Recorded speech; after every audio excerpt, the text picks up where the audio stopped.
Yes, here we are. This is Here Now with Steve Struggle in the what's called the United States of America. And I'm Dr. Abraheim Weizfeld here in Montreal, Quebec.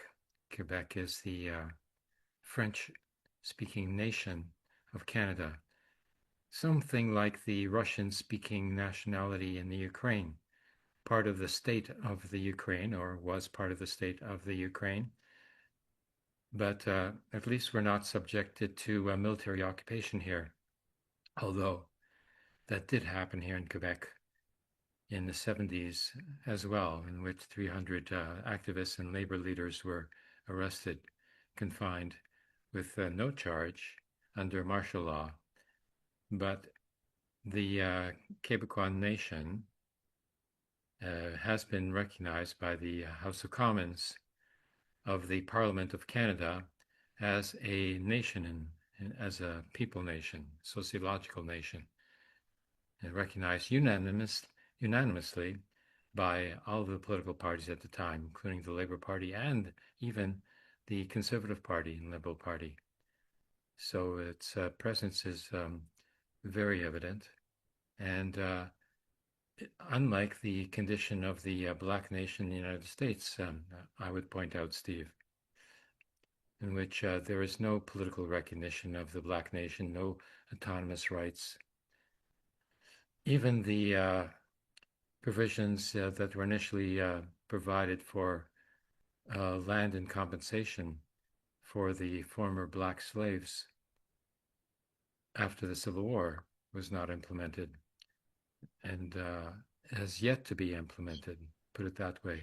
Yeah, that's one of the unique that's one of the unique historical precedents of the Black presence in North America. Nothing has ever been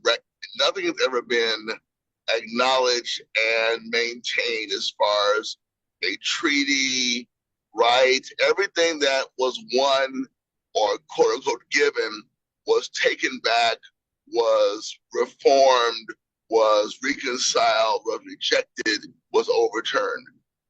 Everything. Nothing has ever been kept. And I'm glad you mentioned that because it's something that historically, to me, is similar to the Palestinians.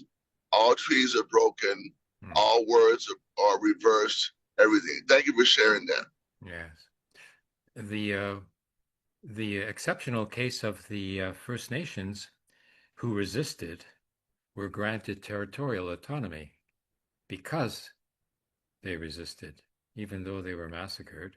Nonetheless, concessions were made because of their resistance. The Black nation resisted as part of the Northern Army. There was like 100,000 Black soldiers who helped the North win the Civil War against the South. Otherwise, the North would not have won. And yet they were not recognized for their contribution.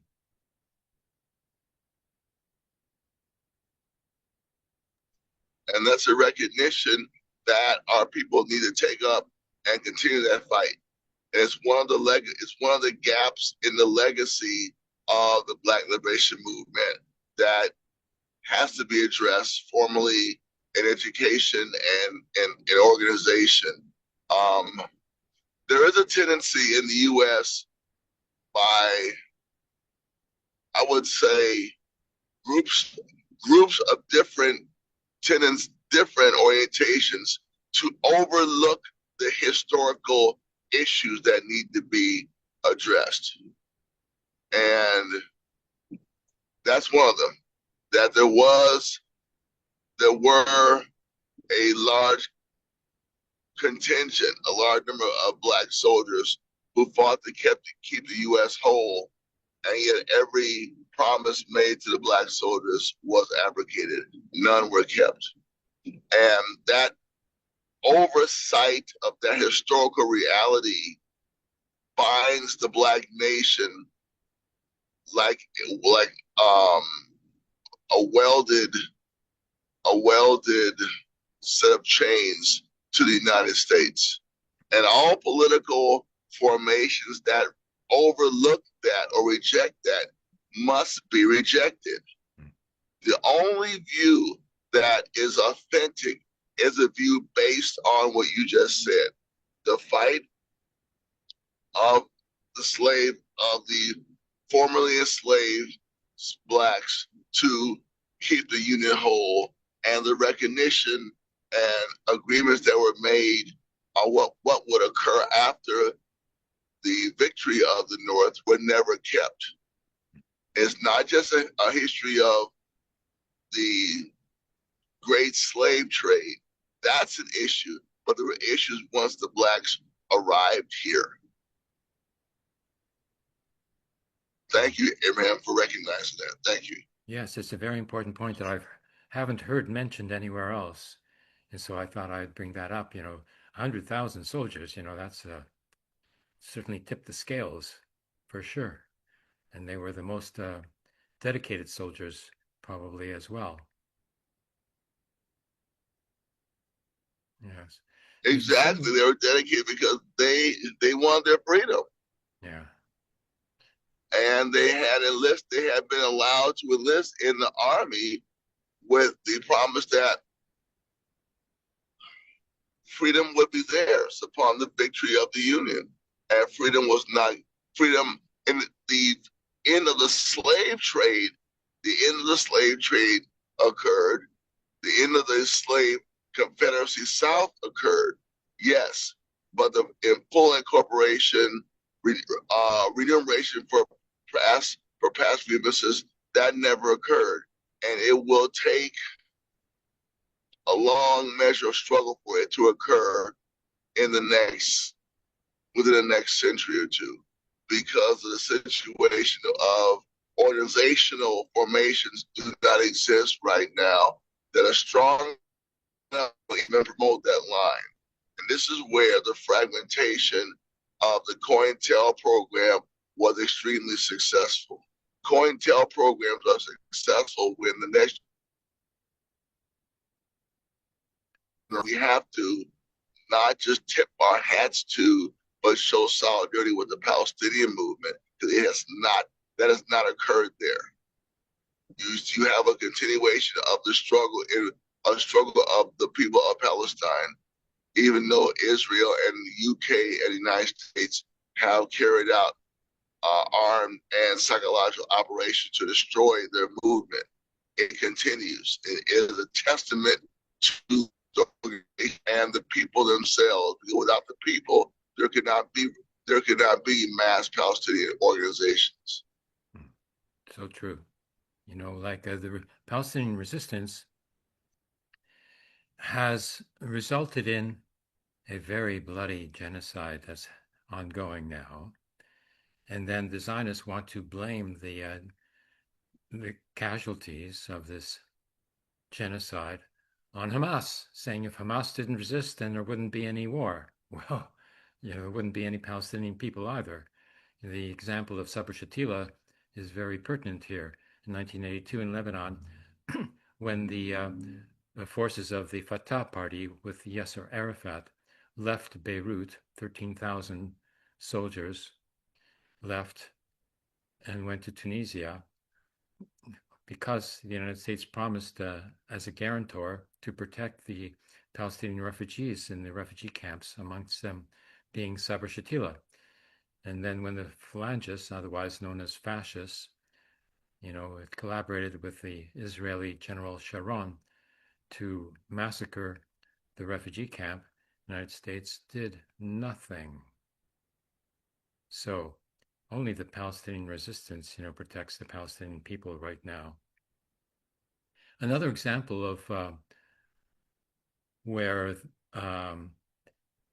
the an oppressed nationality actually came to the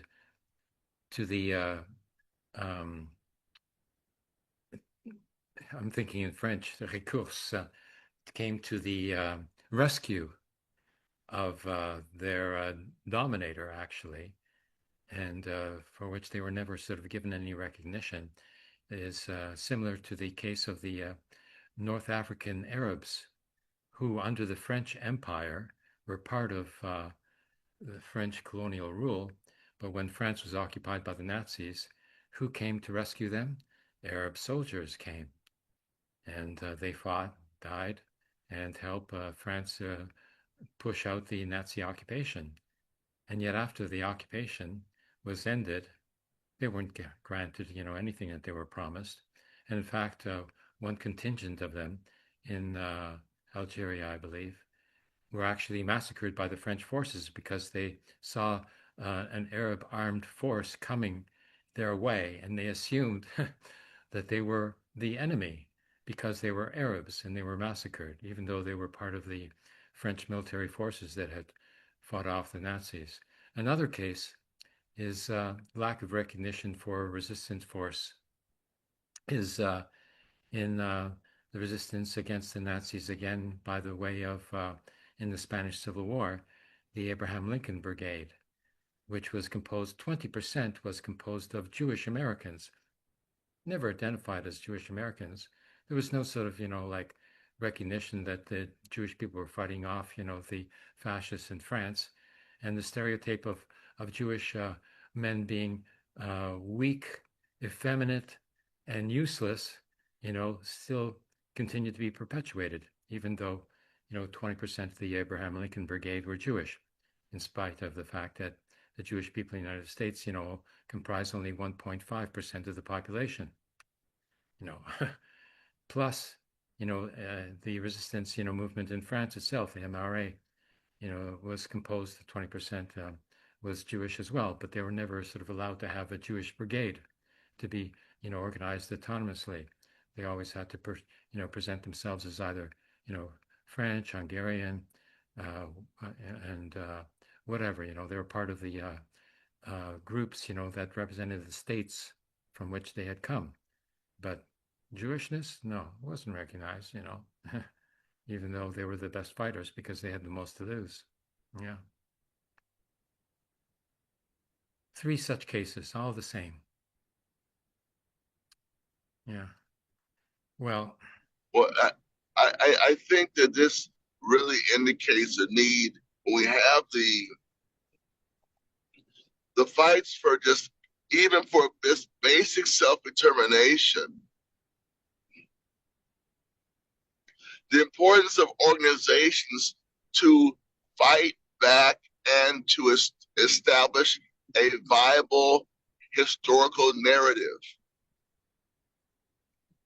and to recognize that there will be pushback against that narrative, but to persevere. You must persevere and keep the historical narrative alive. Because once there is no counter to the narrative of the oppressor, then that narrative becomes dominant, and the ability to continue to fight is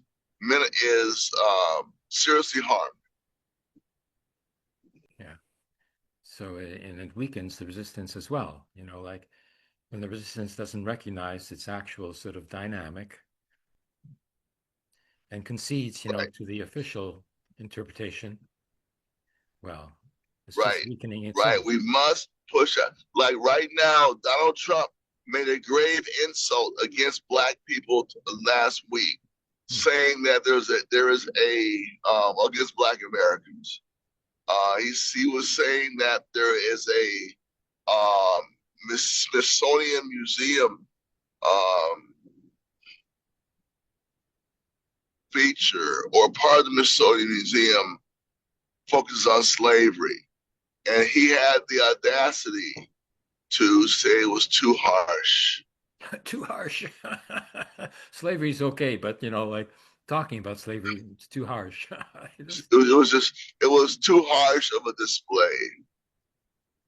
So this is an example when the oppressor attempts to override even a non-revolutionary narrative, because the Smithsonian narrative isn't revolutionary, but it is used to depict and to represent and to record an historical fact, as is the internment of the Japanese, that's the mass murder, poisoning, relocation of the indigenous.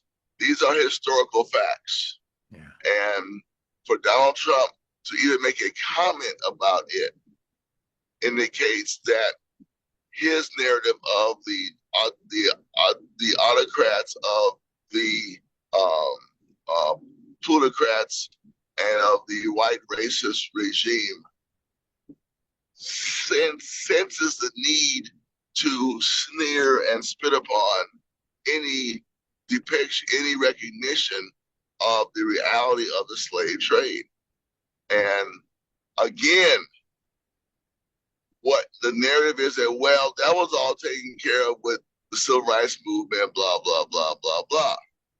Yet, were it not for the slave trade, the presence of blacks in the Americas and the existence of blacks in the Americas would be totally different, if there would even be blacks in the Americas historically. We don't even know. So it takes away the entire historical existence of the peoples, the different tribes, the different languages that were meted out, from Brazil to the Caribbean to what they call America today. It's such an insult. It's such a despicable display of hubris and racism. But it is allowed, unfortunately, to go unchecked, except for within the legislative branches of government. Very little of anything is said to counter it. And within the political realms of government, any opposition is quickly drowned out and censored. Anyway, that's it for me. Yes, that's, the prevailing view is that, slavery had existed, but slavery is ended now, and one should let bygones be bygones. That's an American expression, I think. And it's so corrupt because if the memory and resistance and the defeat of slavery and fascism is not recognized and educated to the newer generations, then it will be repeated. There's no way forward unless we push our way forward. History doesn't move, because history exists. No. Like the only way, in which we can make any progress is if we force progress to take place. For example, the fact that slavery was not generally denounced and penalized, compensated for, and recognized and memorialized means that it will be repeated again. And it was repeated again. I'll give you the example. During the Nazi occupation of Europe, in Poland, one of my relatives, who became my Aunt Toby, was taken away and became a slave in a German munitions factory. This is in the 20th century. Slavery in Europe, in my family alone. And there was tens of thousands of such slaves taken because the German working class was mobilized and sent off, to die in Russia. And 8 million died of the German working class. Voluntarily went and died. Incredible, because of nationalism and because, slavery was, natural to them, because they were told, oh, well, you don't need to be in the working class anymore because you're German, and you will go and you will take over the lands of the Slavs, the slaves, and you will become a plantation owner, and you will have lots of slaves doing all the work for you, as if it was the American South.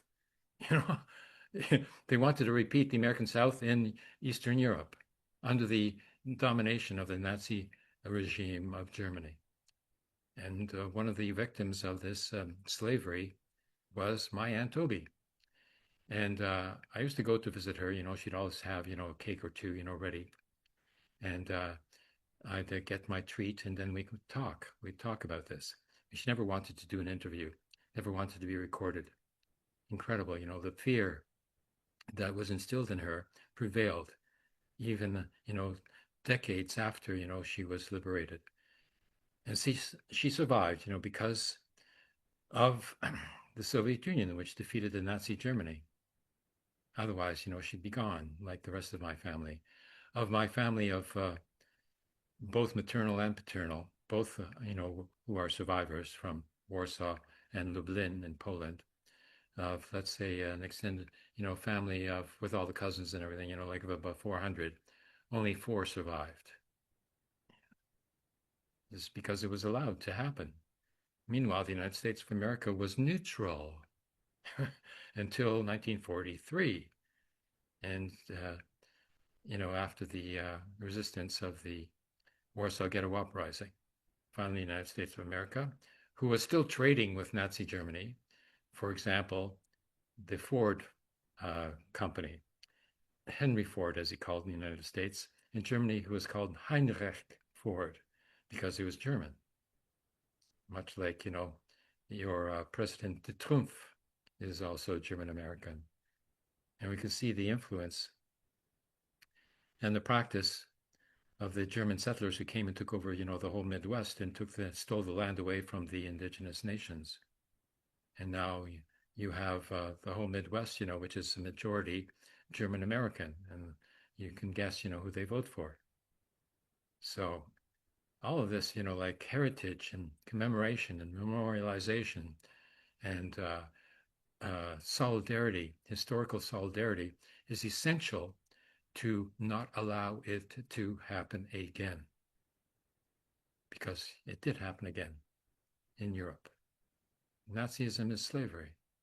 And now, the Zionist regime, wants to do the same with Palestinians, really. Either they want to get rid of the Palestinians by mass murder or by forced expulsion into the Sinai Desert, or they want to make them into slaves. And I've seen it, when I was in Nablus, Palestine. We went out to demonstrations in the and until the late afternoon, about 7 o'clock, we see these white vans driving up, with Israeli license plates on them, and all these Palestinian workers would, file out, going back home. They weren't allowed to stay in 48 territory. That's called 48 territory. This what the Zionists call the State of Israel, and what is actually Palestine West, divided. Okay, so they go there, work, for much less, the wage that would be offered, to an Israeli worker, first of all, and then they would be brought back and dumped off into the West Bank because they weren't allowed to stay there overnight, because who knows, they might sort of become permanent residents. And if they're permanent residents, they might actually demand citizenship one day and even demand the right to vote. Oh no, horror. They have 20% of the Israeli population are Palestinians right now, and they produce, a couple of political parties there, which sometimes actually hold the balance of power in the vote in the Israeli Knesset parliament. And the Zionists, they certainly don't want that. In fact, that's what was at the root of the alienation between Yitzhak Rabin, the prime minister, who made a peace treaty with the Palestinians and was willing to recognize a Palestine state, was going to settle for sharing of the land, even though it was disproportionately in the hands of the Zionist regime. Okay, the Palestinians agreed nonetheless. And so what did the Zionist fascists do? They killed him. And the excuse that they gave was that, a majority of the Jewish Israeli parties didn't vote in favor of the Oslo Accords because the majority was only achieved, with the support of the Palestinian parties. And so it passed. But it passed legally. But they refused to recognize it because it wasn't passed by a majority of the Zionist parties. And so they assassinated Rabin. And one of the people who helped to prepare the assassination of Rabin with demonstrations depicting him as a Nazi officer with swastika on his armband in the posters that they held up. They were defaming Yitzhak Rabin to the extent that his assassination was permitted and condoned and supported by such a large proportion of the Zionist, influenced population there. So that's the way it goes. Now what's going to happen? Palestine. Palestinians are going to die. Famine is rampant. And once it starts, very difficult to stop. Even parachuting food in, is has not much of an effect, because, one plane, will carry 2 tons of provisions and drop them. And then they drop them, with a single person parachute so that this, the huge container, comes crashing down on the heads of the Palestinians. They don't even use the proper parachute like China did. China was using huge parachutes, 4 times bigger than the parachutes that they were using now. And they would float down, gently, but all the rest, no, they just drop them over, and pretend that they're doing something, that's useful. Meanwhile, there's 6,000 truckloads, of provisions waiting at the crossing points that are not allowed to enter into the Gaza by the Zionist, siege of the Gaza Strip. And all of this is happening. I heard something this week that highlighted that reality. And the commentator on the show Legitimate Targets on Instagram. I mean, it's on Telegram. Jackson Hinkle, the American. He was interviewing a gentleman from the 5-Star Movement in Italy. And the gentleman from Italy made a very interesting point. He said, even if you combine the deaths of civilians that were caused by Russian and Ukrainian forces, they come nowhere near to the number of deaths of civilians carried out by Israel. There are no sanctions on Ukraine. There are mountains of sanctions on Russia and not one sanction on Israel. In spite of all the deaths that cannot be disputed that are caused by Israel and the use of food as a weapon by Israel, there is not one sanction on the planet by this collective West or the international community. Yeah. The restrictions of certain types of arms or statements to recognize Israel, which we'd have to say that's nice, that's good, but sanctions to hurt the economy, BDS, the S of BDS, does not exist. And it is a condemnation of the collective international community that starvation is being allowed as a tool without collective punishment of the Israeli economy and the government. I think it was a great statement as to what is not just lacking internationally, but what people can do internationally.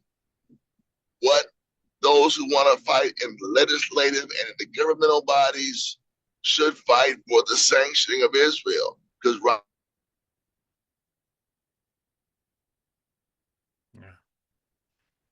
yet Russia suffers tons of sanctions for its self-defense intervention in Ukraine. Yeah. It just shows that politically, that's because of politics. The way Israel is not sanctioned is because of politics, economics, politics, and history. Yeah. And it's just a testament to what you were just saying. Yeah. there's a nuance to that as well. Both the not so Great Britain and Canada say that they have imposed sanctions on Israel, and they've canceled, a few contracts, military contracts. So in England, they canceled some 20 contracts out of hundreds of military contracts, and the Labour Party government, claims that they've imposed sanctions on the Zionist regime, and they're even promising, to recognize the Palestine state, in the in the General Assembly that's coming up in September, together with Canada, Italy, Germany, even is going to recognize the Palestine state, and in Australia, huh? So, this is as far as they're willing to go. And what do they mean by Palestine state? What do they mean? Some sort of portion of a portion of a portion of Palestine.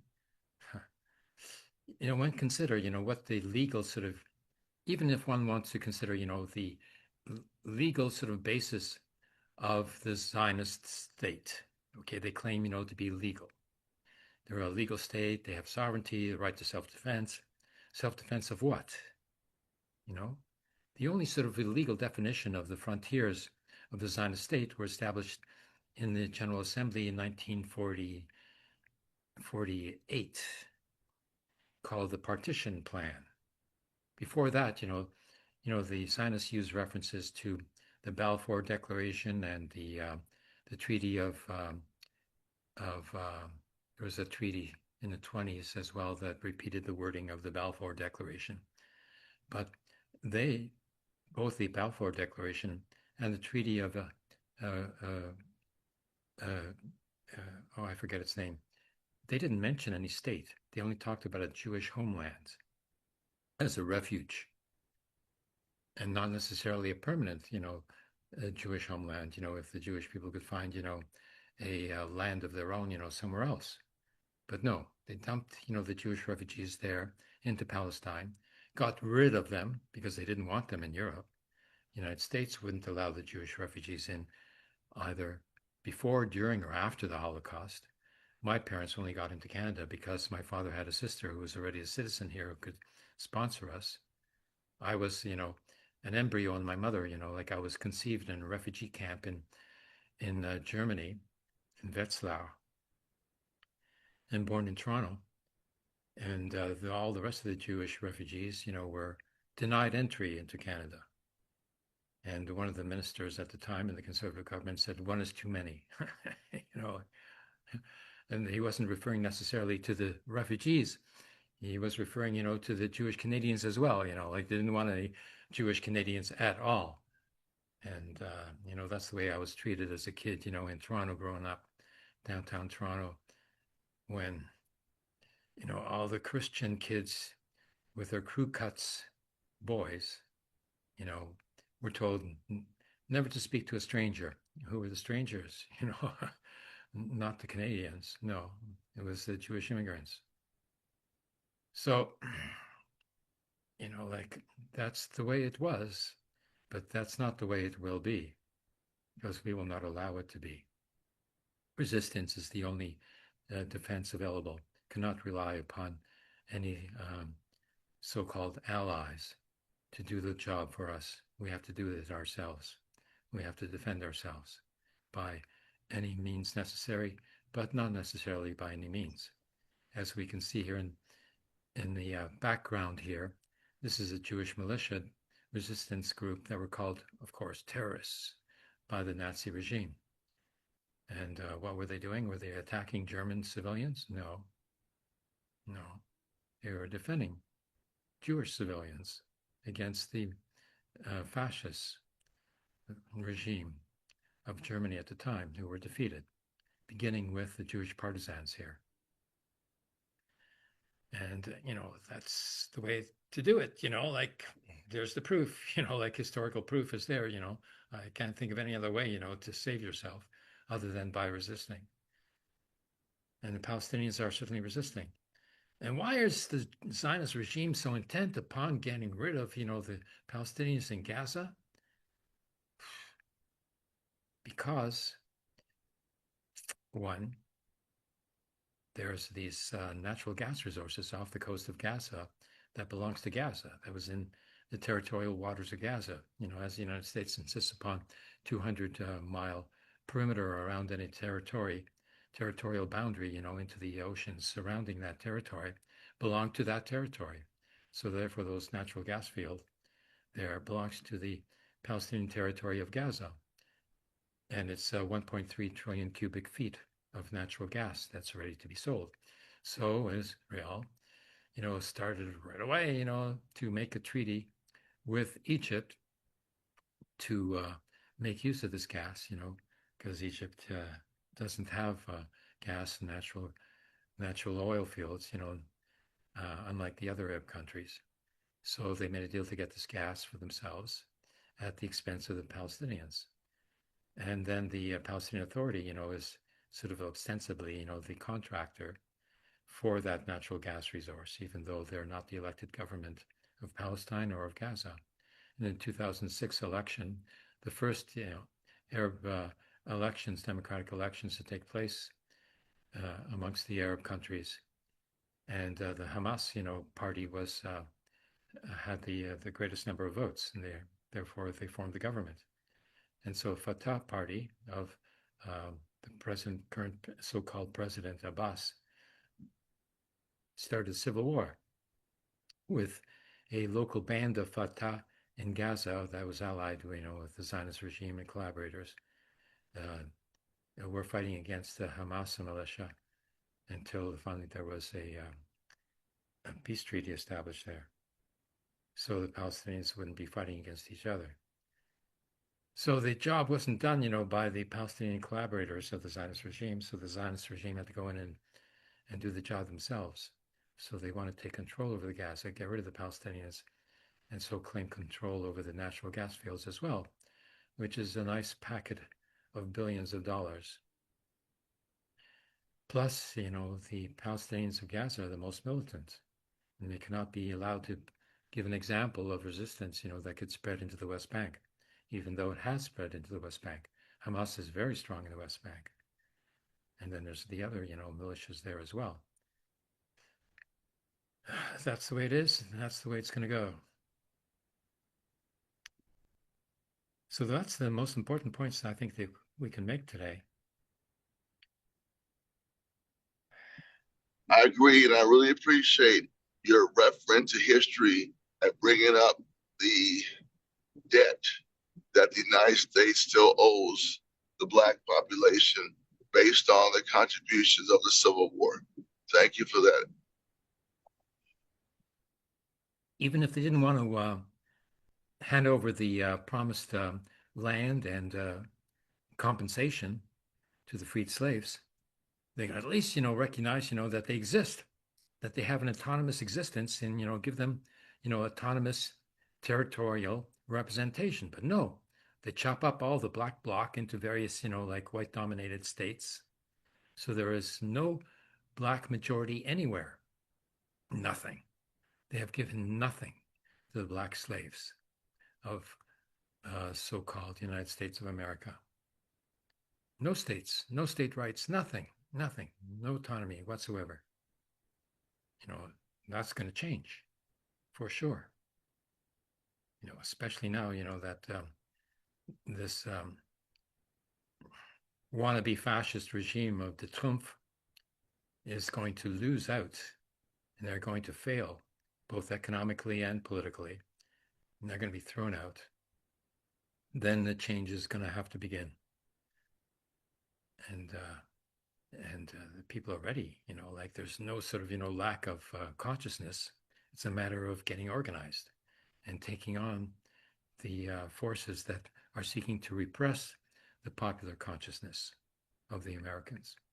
The Black nation has indeed a great deal of solidarity and sympathy, from the other sort of nationalities of the United States. And so they will have the necessary support to form a united front, which will be able to win against, any repressive forces. And we can see, even the ICE, and the border police, when they go to sort of carry out their maneuvers, they look like scared teddy bears, when the popular resistance comes to confront them. And what are they going to do? Like start, taking on, the white American population as well?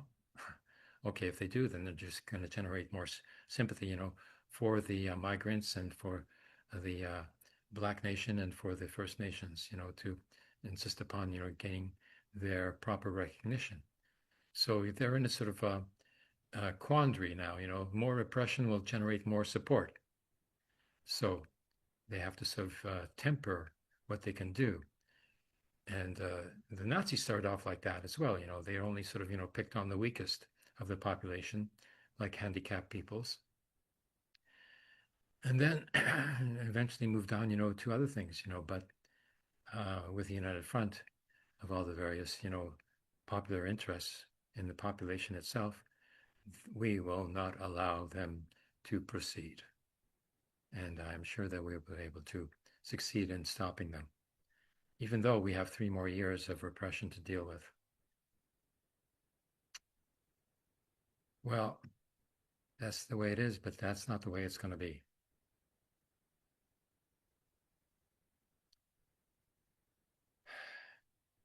Thank Okay, you, Abraham. so Thank you very much. so we've got it all said today, within an hour's time, so I can get this up on TikTok. And away we go until next week. Okay, see you then. Thank you.